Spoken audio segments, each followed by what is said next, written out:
Welcome back everyone to Formula 1 2020, round 12 of the season. Welcome to your qualifying report for the 2020 Portuguese Grand Prix. This was the first ever qualifying event, the first ever Formula 1 weekend held here at Portimao, the first Portuguese Grand Prix since all the way back in 1996. Last time out on pole here was Damon Hill, a Williams front row lockout. Would we see a similar story in 2020? As always, spoilers if you've not yet seen today's qualifying. I would very much recommend going away, watching the highlights and then coming back. This circuit is brilliant. I absolutely love it. And today's session, not too bad either. If you're new to the qualifying show, what we'll do is we'll go through the times, take a look at where everyone lines up for tomorrow's Grand Prix, have a little discussion about who's done well, who's not done so well, and at the end of the video, we will discuss driver of the day and our ones to watch for tomorrow. So as always, feel free to subscribe if you are new, but we'll start off with our times, spoiler warning out of the way.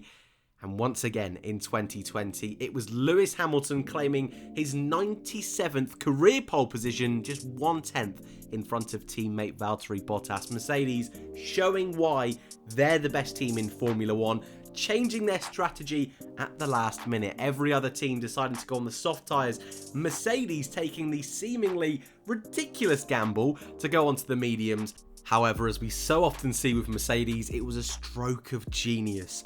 Hamilton on pole, Bottas cruelly P2. We'll talk about that in a moment's time. Max Verstappen, as once again we're used to in 2020, just behind the two Mercedes, but that Red Bull not quite having enough power to take the fight to the two Mercs. Charles Leclerc for the second weekend in a row is P4. This time it's Sergio Perez right up behind, just 1/10 between the two of them.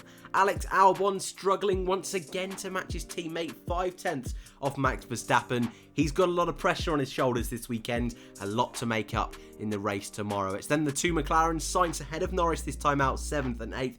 Gasly P9, and after hitting the wall at the end of Q2, Daniel Ricciardo will line up P10, no time set in Q3. Starting outside of the top 10 and with tyre choice heading into the race tomorrow, Esteban Ocon, Daniel Ricciardo's teammate, is in prime position to take a bit of a risk on strategy. He's got Lance Stroll in the second racing point alongside him. Danny Kvyat is 13th. George Russell, once again, a stellar performance on Saturday, will line at 14th and in front of Sebastian Vettel, all the way down in P15. A strange strategy with Ferrari. Certainly want to talk about that in a moment's time. Kimi Raikkonen just missed out on graduating into Q2. He's alongside teammate Antonio Giovinazzi. The two Hasses are 18th and 19th, with Grosjean just beating out Kevin Magnussen. And today's slowest qualifier and starting at the back of the grid is Nicholas Latifi in P20. And that just about rounds up your grid for tomorrow's Grand Prix. Quite a spicy session. We saw Daniel Ricciardo, of course, spinning off into the gravel late in Q2, which kind of ended the drama a little bit early in that session. But overall, I enjoyed it. And I think more importantly, what a race we've got lined up tomorrow. This is the kind of circuit where there is space to go side by side. There is opportunities to overtake, but they're risky opportunities, and I think we will see one or two collisions. Lap 1, if it was a little bit carnage in Germany with everyone running wide, I think we're going to see a very similar story tomorrow. There's lots of drivers that we have found out this weekend are either out of contract, are trying to prove themselves for next year to try and fill one of those few remaining seats. We've got drivers under pressure to stay in Formula 1. I think it's going to be carnage pretty much from lights out to the checkered flag. But enough talk about tomorrow. Let's talk about today's session as we head over to our qualifying report and rundown. I think I'd like to start off at the front and work our way backwards gradually, because what I really want to start with is Mercedes. What a stroke of genius to go onto those medium tyres. Lewis Hamilton once again claiming pole position. He is supreme in qualifying. He's 97th in his Formula 1 career. It's getting ridiculous now, and that target of 100 pole positions, I think it's going to happen, but certainly looks very likely it could happen this season. The man is on fire on a Saturday. However, it was looking like it was going to be Valtteri Bottas's day. Fastest in all three practice sessions, fastest in Q1, fastest in Q2, even fastest in Q3, all the way up until the final lap of the session. Lewis Hamilton, a 1:16.6, 1/10 in front of his teammate. What really let Bottas down was the timing of when he went out at the end of the session. He was able to do only one lap on the medium tyres. Hamilton was able to do a warm-up lap, a first lap, a cool-down lap, and then a second lap right at the end of the session. And those tyres a little bit warmed up, a little bit grooved in, just gave him that little bit extra. A perfectly silky smooth lap from Hamilton gave him another pole position. And you can't help but feel sorry for Valtteri, who probably felt he had this one in the bag. He's got a lot of fighting to do tomorrow, and if we look at the pace he's had over the weekend, he should be fine. He should be able to take the challenge to Lewis.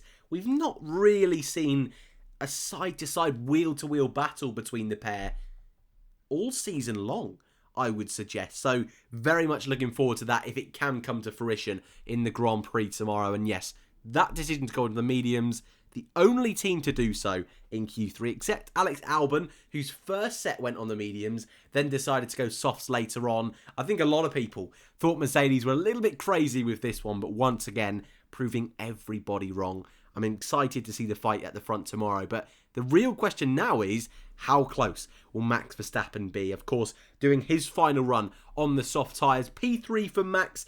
It's what we expect in 2020. Wasn't quite able to get pole position. Maybe if he'd gone onto the mediums, would have been a little bit of a different story. But Red Bull missed the jump on that one and will crucially start on a different compound, not only to the two Mercedes in front that are going to start on the mediums, but also Charles Leclerc. Leclerc, another awesome qualifying from him, getting up to P4 for 2 weekends in a row. But as I just mentioned, starting on the mediums is going to be a game changer. One stop or two stop looks to be the two options tomorrow. Two stop, I think, is going to make teams a little bit more comfortable, but where today, especially with the mediums being the quickest tyre, I think they may consider doing a one stop, going a little bit longer on the mediums, maybe even doing a medium to hard. So that's really going to put Verstappen and Red Bull in a difficult position. Albon, who's down in 6th place, how's he going to be able to cope in those opening laps? Is he going to be a rear gunner to Max Verstappen? I think they might need it because Leclerc looked quick today, raced pace yesterday, looked okay, looked solid, not on the level of Red Bull. And we may see a similar story that we saw in Germany with Leclerc qualifying 4th but not being able to match the pace of the front 3 cars.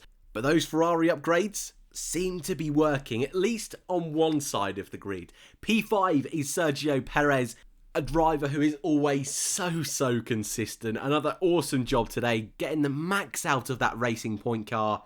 He's not got a seat for next year. He is kind of driving to save his career, but we all already know how good he is.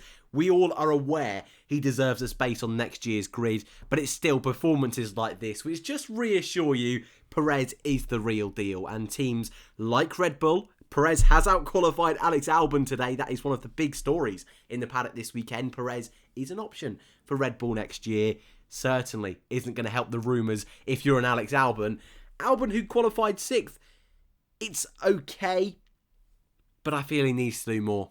With the pressure that's on his shoulders, this and next weekend especially, Red Bull announcing that they're going to make a decision over the next couple of weeks. 6th place, 5/10 off his teammate. It's consistent to what we've seen all season long, but you would just like to see him that a little bit closer. He's got an opportunity tomorrow if he can get past Perez, get past Leclerc early doors, give Red Bull those strategy options to help Verstappen take the fight to the two Mercedes. He's golden. He's in the perfect place. He's where he needs to be. But 6th place just gives him that little extra hurdle to get over early doors. And with Perez and Leclerc, they're not going to be pushovers to get past in the opening laps. This is going to be a fun battle to watch, though, in the opening few laps. It's the two McLarens in 7th and 8th. Not a bad job. It's a story of two halves, I feel, for McLaren in 2020. Started this season off so well. In recent Grand Prix, it's not been quite so rosy. However, in front of the two Renaults, that's a huge plus for them. In front of Gasly, who's trying to bring the AlphaTauri team into this fight for the top 3. In front of Lance Stroll, who's all the way down in 12th. They don't have strategy options, the two McLarens.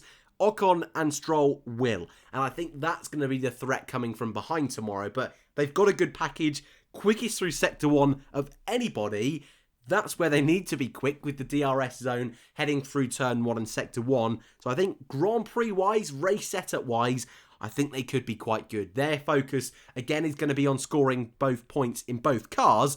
maybe they could challenge Albon, and if Leclerc does go backwards in the race, maybe they'll target P5 for the Grand Prix tomorrow. Gasly P9, it's Q3 again, in front of both Renaults, in front of Lance Stroll, beating his teammate, in front of the Ferrari of Vettel. Brilliant from Gasly. I do feel, though, he'll be a little bit disappointed. Was looking really strong in Q1 and Q2. Practice 3 this morning, and when he wasn't on fire yesterday in practice 2, was looking really, really good. So I think P9, deep down, he'll be disappointed, but he will know Q3 once again, putting himself in that shop window for a potential move even next year or the year after. Just like Perez, this year Gasly has been so consistent and starting inside the top 10 in front of 2 Renaults. That shouldn't be happening in an AlphaTauri. So once again, a really strong drive from Pierre Gasly. His teammate Kvyat a little bit further back on the different strategy. Maybe Danny will be able to bring that into play a little bit. But at the moment, Gasly, the main man at AlphaTauri. P10 and P11 for Renault. It's a little bit of a come down after last time out, where they got their first podium in a very, very long time, since 2011, 9 years of waiting. Not looking quite as good this time out. Ricciardo having that spin late on in Q2, losing it after trying to pass Ocon at the top of the hill. Ricciardo took an extra wide line, probably just giving his teammate a little bit of room, losing the rear end, spinning into the gravel, slightly damaging that rear wing. Had to get it fixed for Q3. He said after the session that 1 more minute, he could have got a lap in. However, that Renault wasn't looking particularly quick, and realistically, I didn't see him challenging the likes of the Racing Point of Perez, Leclerc, Albon. I don't even think Renault had the pace to challenge McLaren this weekend. So P10 isn't the end of the world. Ocon lines up just behind his teammate in P11. His first time since Monza, not getting through to Q3. He was really starting to build up that bit of momentum, but I actually think starting 11th isn't too bad for Esteban Ocon. It's only the second time he started 11th this season, and actually starting on a different compound of tyres. I will imagine it will be the mediums. They should last longer than the soft tyres. They seem to be, if we judge by Q3, as quick as the soft tyres. Ocon, if he can get his overtaking boots on tomorrow, could be in a very good position in tomorrow's race and could be a real surprise package in the Grand Prix. Lance Stroll, a similar story to Ocon. Starting on that alternate strategy is going to be crucial for all of these guys. Kvyat as well, just outside that top 10, but have the pace to just be in the top 10. They've got a lot of opportunities in tomorrow's race. George Russell 14th. We all know how good this boy is. Not only on Saturday, on a Sunday, can always put the package together. Lots of rumours this weekend. He may not even be on the grid next season.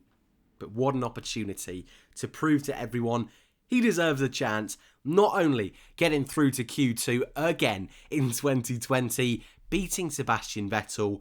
What more can you ask for? Over a second in front of his teammate. 2/10 clear of going out in Q1. But if he does indeed lose his seat at the end of the season to Perez, and actually I don't think no matter what he does performance-wise this year is going to affect the team's decision to bring in Perez or not. I think performances like this put more headaches at the door of Mercedes. I think this is going to make Mercedes think, well, if he can do this in a Williams, maybe if Williams can't keep him, we've got to make a switch for next season. And I think Toto Wolff and Mercedes, that's more of a performance for them to look at rather than Williams, because Williams know how important he is to that team of getting those results. It's one we discussed last week in our transfer talk, so if you've not seen that, shameless plug, that's over on the channel. But Russell, once again, a star in qualifying. Beating out Sebastian Vettel is also just a nice little cherry on top. Seb, that car's got upgrades this weekend. We believe it's on both Ferraris. Performance-wise, you suggest perhaps not, but this is a trend we have seen all through 2020. Seb just can't get on top of that Ferrari. It's just so tricky to drive. The team went on a very bizarre strategy. Mediums on the first run, he wasn't quick enough. Mediums on the second run, once again he wasn't quick enough. Strange from Ferrari. They obviously felt, like Mercedes, I guess, in Q3, they believed the mediums was the way to go. They strongly believed it. Even after Vettel's first run, they thought that was the tyre. In Q2, I don't think it was. I think the soft was the best option. They took a gamble. It didn't work. Sadly for Seb, we are so used to him being down in 15th. he probably can't wait for these final 6 races to get out of the way. But that car does look good in race trim. Could he spring a surprise? Maybe. They could try something completely bonkers with the strategy, so keep your eye on Sebastian Vettel. And then it's our final group, our Q1 group. Raikkonen, Giovinazzi, Grosjean, Magnussen and Nicholas Latifi. None of them anywhere near getting through to Q2. Of course, we know both Haas drivers, without a drive next year, seem to be driving a little bit more carefree. Maybe that's just a weird thing to say now that we all know they're not going to be signed for next year. Very, very open in the media, openly talking about how bad this year's car is, that it's not getting upgraded. They don't think next year is going to be any better. So for them, it's probably a sigh of relief that they don't have to worry too much on upgrading that car. But for both drivers that have given a lot to Formula 1, they're probably disappointed that they're not going to be realistically challenging for points as both of their careers potentially come to an end in Formula 1. Latifi nowhere near his teammate George Russell, and the 2 Alfa Romeos, a little bit like the Haas cars, just didn't really have the pace today. And that is your qualifying rundown. So, before we go, let's take a quick look at driver of the day and ones to watch for tomorrow. And probably in my qualifying rundown, you can take a bit of a guess at who I have given driver of the day to. I would love to know your driver of the day in the comment section down below, but I have given it to old Georgie boy, Georgie Russell. 14th place in a Williams is ridiculous in the first place. Getting through to Q2, awesome again. Beating Sebastian Vettel, come on, how much better can it be? 2 tenths clear of going out in Q1, so 2 tenths in front of Kimi Raikkonen's best time, over a second in front of his teammate. Magical performance. George Russell, 14th, my driver of today. And my ones to watch for tomorrow, Alex Albon. He's got a lot of pressure, but sometimes, as Lance Stroll says, diamonds are made under pressure. A cringy statement, but he's not wrong. Albon has got a lot of work to do, but if he can just find that bit of magic we saw all the way back last year in Spa, he should have a Grand Prix on his hands tomorrow. Esteban Ocon, I mentioned earlier, I think could be a real surprise on that alternate strategy. I'm looking forward to seeing what Seb Vettel can do. We've seen him fighting with the Alfa Romeos way too much this year. Come on, Seb. Let's move forward tomorrow. And my F1E ones to watch for the Portuguese Grand Prix is Valtteri Bottas. He's quick this weekend. He knows he should be on pole position. There's a fight there. He missed out last weekend. A little mistake with that lockup, a mechanical failure. I think Bottas could really take the fight to Hamilton tomorrow. And that is it for your qualifying report here in Portugal, Portimao, the Algarve, for the 2020 Portuguese Grand Prix. Tomorrow's Grand Prix, 1 o'clock BST, Hamilton on pole, but with Bottas and Verstappen right behind him, hungry for a victory. It's all to play for here in Portugal. Thank you all very much for watching. If you are new, feel free to subscribe. Enjoy the race tomorrow, guys, and I hope to see you all in the next one.